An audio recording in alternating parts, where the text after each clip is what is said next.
नमस्कार, स्वागत है आपका हमें आज़ाद न्यूज में। मैं आपके साथ सूरज वर्मा। आइए बात करते हैं खबरों की। स्वागत है आपका हमें आज़ाद न्यूज नेटवर्क में।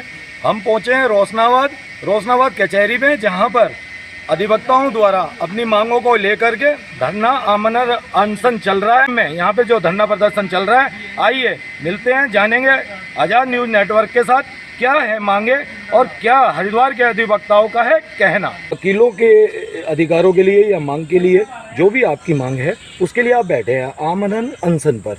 तो हम जानना चाहेंगे और हमारे दर्शक जानना चाहेंगे, हरिद्वार जानना चाहता है उत्तराखंड, कि आपकी क्या मांगे हैं और क्या कहना है। मेरी मांगे जो है सरकार से हैं और प्रशासन से है।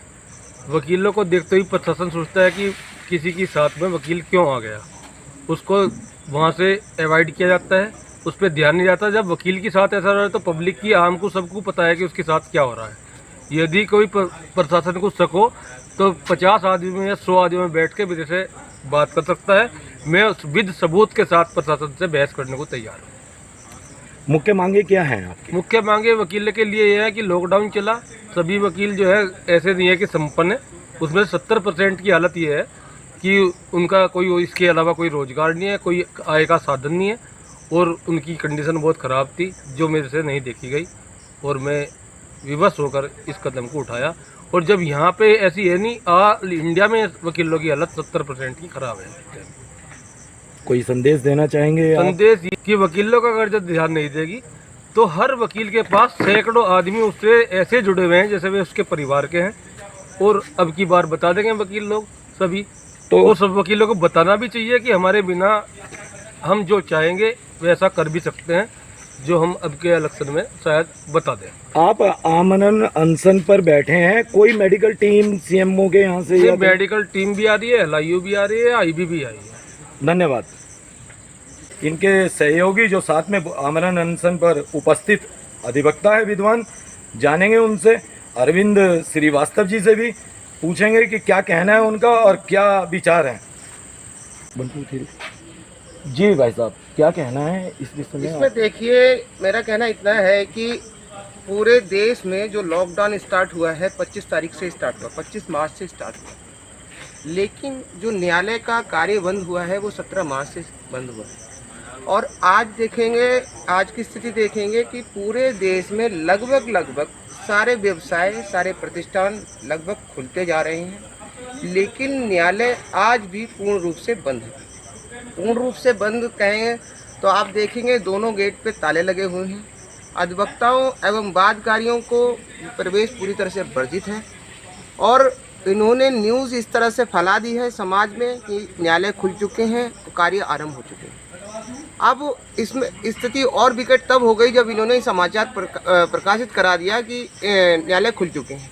ऐसे में हमारे क्लाइंटों के फ़ोन आने शुरू हो गए हमारे पास, और उन्होंने पूछने लगे कि हमारी तारीख बताइए। अब क्योंकि न्यायालय बंद है, प्रवेश वर्जित है, हम उन्हें संपूर्ण जवाब नहीं दे पा रहे हैं, जिससे हमारे को और ज़्यादा विकट स्थिति हो गई।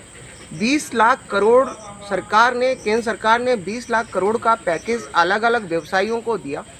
अलग अलग तरह से उनके लोन माफ़ की बात रही हो, चाहे लोनों की किस्त की बात रही हो या टैक्स की बात रही हो, सरकार ने 20 लाख करोड़ का पैकेज दिया, लेकिन अधिवक्ताओं के लिए उसमें 1% भी कुछ राहत नहीं दिया गया। क्योंकि सरकार के जो मॉडल है, अधिवक्ता का जो सरकार ने मॉडल तैयार कर लिया है, वो उन्होंने अपने आसपास बैठे हुए अधिवक्ताओं से मॉडल तैयार किया है। जैसे कि उनके सरकार के पास जो सरकार जिनसे वास्ता रखती है अधिवक्ताओं से, वो हरीश साल्वे हैं, माननीय हमारे केंद्रीय विधि मंत्री हैं, विधि एवं कानून मंत्री हैं रविशंकर जी। ये इतने संपन्न लोग हैं, तो उन्होंने पूरे देश के वकीलों का मॉडल इन्हें माना है और इसीलिए अधिवक्ताओं को कोई राहत पैकेज या कोई आर्थिक पैकेज नहीं दिया है।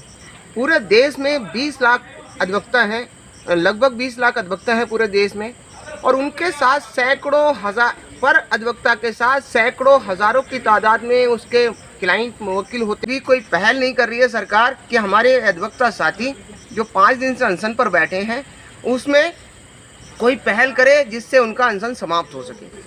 और जो मांगे हैं, हमारी 15 मांगे हैं, वो सारी जायज़ मांगे हैं, उसमें ऐसी कोई मांग नहीं है जो सरकार पूर्ण ना कर सके।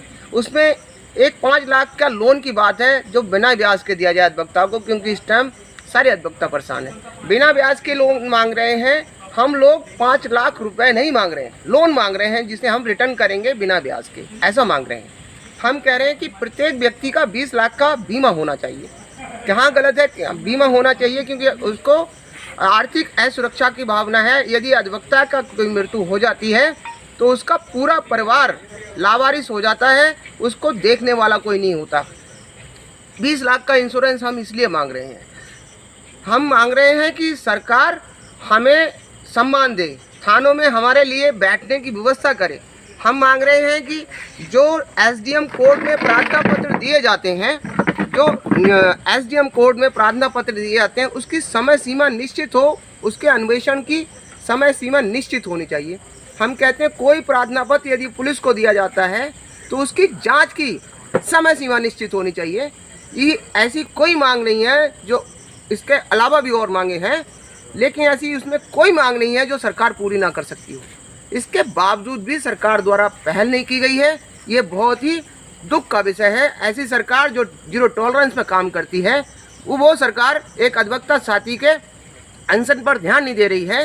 ये प्रदेश के लिए बहुत ही, प्रदेश की जनता के लिए बहुत ही दुख की बात है। एक अधिवक्ता 5 दिन से भूखों प्यासे यहाँ पड़ा हुआ है रोड पर और शासन प्रशासन कोई ध्यान नहीं दे रहा है। सबसे पहले तो भाई साहब मैं आज़ाद न्यूज़ का बहुत बहुत आभारी हूँ जो उन्होंने अधिवक्ताओं की समस्या को अपने दिल से समझा। अधिवक्ता समाज जो ऐसा समाज है जो बुद्धिजीवी वर्ग होता है, अधिवक्ता वो ऐसे ही किसी भी चीज़ को लेकर धरने पे नहीं बैठता। जब हमारे सारे हथकंडे ख़त्म हो गए, सब रास्ते ख़त्म हो गए, तब हमारा अधिवक्ता साथी धरने पे बैठा है। अधिवक्ता वर्ग समाज के हर उस वर्ग की लड़ाई लड़ता है जो कमज़ोर होता है, जिसके हकों पे लोग कुंडली मार के बैठ जाते हैं। अधिवक्ता उस व्यक्ति की लड़ाई लड़ता है अपनी जान को जोखिम में डाल के। बावजूद उसके जब अधिवक्ता को पता है कि उसके पीछे कोई नहीं खड़ा हुआ, तो आज हम सरकार से ऐसी परिस्थिति में ये मांग करते हैं कि जब सरकार सब लोगों के लिए सोच रही है कि अधिवक्ताओं के लिए भी सोचे। अधिवक्ता जो हमारे साथी हैं वो सरकार से कभी आज तक, सबसे पहले मैं कहना चाहूँगा कि ये आत्मनिर्भर हमारा पेशा है। सरकार से हमने आज तक कभी कोई मांग नहीं करी। हम आज जो ये मांग कर रहे हैं सरकार से, ये इसलिए कर रहे हैं कि लॉकडाउन में सभी अधिवक्ताओं की और सभी हमारे विधि व्यवसाय करने वालों की जो आजीविका है वो बिल्कुल ख़त्म हो चुकी है। ऐसे में हमारे साथी जो संजीव वर्मा जी हैं आज धरने पर बैठे हुए हैं, हम इनका समर्थन करने आए हैं। इसलिए करने आए हैं क्योंकि इन्होंने भी ये चीज़ दिखाई, हमारे लिए जो आर्थिक सहायता हो, हमारे लिए सुरक्षा हो, हमारा 20 लाख का बीमा हो, इन सभी बातें जायज़ मांगे हैं, कोई नाजायज़ मांग इसमें है नहीं। सरकार अपने हिसाब से कर सकती है। आज आप भी जानते हैं कि सिर्फ 400 रुपये में 1 करोड़ का इंश्योरेंस होता है, तो क्या सरकार 20 लाख का इंश्योरेंस नहीं करवा सकती? जबकि आर्थिक रूप से सरकार अपने में सक्षम है। आप गाड़ियां खरीद रहे हैं स्वास्थ्य विभाग के लिए, आप 25-25 लाख की एक गाड़ी आ रही है हर जिले में, तो क्या अधिवक्ता की इतनी अनदेखी करना मेरे हिसाब से ठीक नहीं है। और हम अपना पूर्ण समर्थन अधिवक्ता भाई संजीव वर्मा जी को देते हैं। सहयोगी अधिवक्ता जगदीप शर्मा जी से भी पूछेंगे क्या विचार है उनके और क्या कहना है। धरना स्थल पर आप भी बैठे हैं सहयोग में जी। असल में क्या है कि सरकार को शायद हम अधिवक्ताओं को जिम्मेदारी का एहसास तभी कराया जाता है जब हमसे वोट चाहिए होती है। हम उनके वोट बैंक हैं। हमारी जिम्मेदारी से, हमारी परेशानी से उन्हें कोई सरोकार नहीं है। आज हमारे भाई संजीव वर्मा आमरण अनशन के लिए बैठे हुए हैं, हम अधिवक्ताओं के लिए और हम क्रमिक अनशन के लिए। क्यों साथियों, अगर हमारी कोर्ट का काम खुल जाए तो हम किसी के मोहताज नहीं है, ना पहले कभी हुए, ना मैं पहले कभी किसी की ज़रूरत पड़ी। लेकिन जब कोर्ट में काम ही बंद है तो हम कहाँ जाएं? हम कोई और काम भी नहीं कर सकते। तो मेरी सरकार से ये दरख्वास्त है कि हमारी मांगे ये देखे कि पूरी होने लायक है तो तुरंत पूरी करें, नहीं तो हमने तो मरना है, हमें क्या फ़र्क पड़ता है, हमने तो मरने के लिए तैयार हैं अपने साथियों के लिए। तो साथियों, मेरी सरकार से गुजारिश है कि तुरंत इस अनशन पे ध्यान दे और हमारी मांगों को पूरी करे, जिनमें से प्रमुख मांग हमारी यह है कि समय के रहते हुए हर तरह से सशर्तों का पालन करते हुए ये हमारी मांग पूरी हो और कोर्ट में हमारा काम शुरू हो। भाई कितने वकील हैं? 750 वकील यहाँ हैं, जिनमें से 500 वकील कार्य करते हैं, हमें किसी की कोई समस्या नहीं है। समस्या क्लाइंट्स की है। क्लाइंट्स के प्रति हम वफादार हैं। क्लाइंट्स हमसे पूछते हैं वकील साहब हमारे केस में क्या हुआ, क्या तारीख पड़ रही है, हम तारीख नहीं बता सकते, उन्हें ये नहीं पता आगे होगा क्या। इसलिए अगर कोर्ट खुल जाए तो हम अपना काम करें, हमें सरकार से फिर किसी मदद की गुजारिश नहीं है, ना हम कोई मांग करेंगे। लेकिन समय रहते अगर हमारी मांग पूरी नहीं हुई तो आमरण अनशन नहीं, जितना भी हम करना चाहेंगे अपने उद्देश्य की पूर्ति के लिए, अपनी मांगों की पूर्ति के लिए हम वो कदम उठाएंगे। जय अधिवक्ता समाज। धन्यवाद। आपने देखा जाना अधिवक्ता सहयोगी अधिवक्ताओं ने स्पष्ट कह दिया है कि किसी भी कहीं तक भी जाना पड़े इन मांगों के लिए, कुछ भी करना पड़े, वह हर सीमा हर बलिदान देने को तैयार हैं, हर संघर्ष करने को तैयार हैं। पर संघर्ष का मार्ग और रणभूमि क्षेत्र को संघर्षों की ये छोड़ने वाले नहीं हैं जब तक इनकी मांगे या स्थानीय हरिद्वार के वकीलों के लिए कोई रास्ता नहीं निकलता। जैसा कि आप सबने देखा जाना क्या विचार हैं हरिद्वार के विद्वान अधिवक्ताओं के और धरने पे बैठे हुए वर्मा जी के और उनके सहयोगी अधिवक्ताओं के साथियों के। उनका कहना है कि प्रदेश सरकार चाहे तो कर सकती है, कोई हम पैसे नहीं मांग रहे हैं, हमारा तो लोन मांग रहे हैं जिसे बाकायदा हम लौटाएंगे। और अधिवक्ता और न्यायालय और मुवक्किल के बीच में अधिवक्ता एक पुल के समान होता है, जिस पुल से, जिस सेतु से या मार्गदर्शक कह सकते हैं या आप उन्हें सारथी कह सकते हैं अधिवक्ताओं को, जिनके द्वारा मुवक्किल को न्याय मिलता है। और ये प्रक्रिया आज दयनीय स्थिति में वो सेतु है, वह आपके कह सकते हैं कि आप वो नेतृत्व करने वाले हैं और विद्वान अधिवक्ताओं की स्थिति स्पष्ट आपके सामने है। न्यूज़ नेटवर्क आज़ाद से मैं युवराज सिंह आज़ाद।